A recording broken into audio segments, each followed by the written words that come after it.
Tollywood senior hero Rajasekhar powerful హీరోగా మాత్రమే కాదు ఫ్యామిలీ స్టార్గా కూడా మంచి గుర్తింపు తెచ్చుకున్నాడు.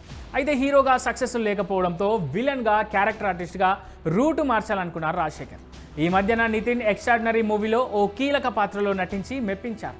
ఇప్పుడు శర్వానంద్ హీరోగా తెరకెక్కుతున్న బైకర్లోనూ ఓ కీ రోల్ చేస్తున్నారు. ఈ క్రమంలోనే ఇటీవల ఓ ఇంటర్వ్యూకి వెళ్ళిన రాజశేఖర్ తన పర్సనల్ అండ్ ప్రొఫెషనల్ లైఫ్కు సంబంధించిన పలు ఆసక్తికర విషయాలను పంచుకున్నారు. Mega power star Ram Charan నటించిన ధృవ సినిమాలో విలన్గా తాను చేయాల్సిందని చెప్పి ఇప్పుడు సోషల్ మీడియాలో హాట్ టాపిక్ అవుతున్నారు.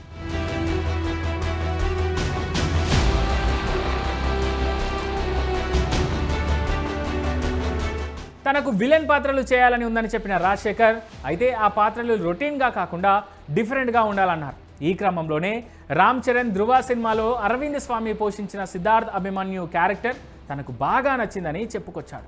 విలన్ అంటే కేవలం అరిచేవాడు కాదని హీరోకి ధీటుగా తెలివైన వాడు ఉండాలన్నారు. అలాంటి పాత్రలు నటనలోని కొత్త కోణాన్ని చూపిస్తాయన్నారు.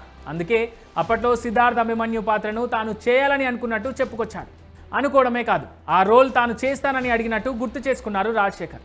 అయితే తాను నోరు విప్పి అడిగినా సరే తనకు ఆ రోల్ ఇవ్వలేదని రాజశేఖర్ అన్నారు. తనను తీసుకుంటే ఖర్చు ఎక్కువ అవుతుందని అరవింద్ స్వామి అయితే కొన్ని తమిళ సినిమాల్లోని షార్ట్స్ వాడుకోవచ్చని డైరెక్టర్ సురేందర్ రెడ్డి అనుకొని ఉండొచ్చంటూ రాజశేఖర్ అభిప్రాయపడ్డారు. ప్రస్తుతం ఈ సీనియర్ నటుడు చేసిన కామెంట్స్ కాస్త నెట్టింట తెగ వైరల్ అవుతున్నాయి.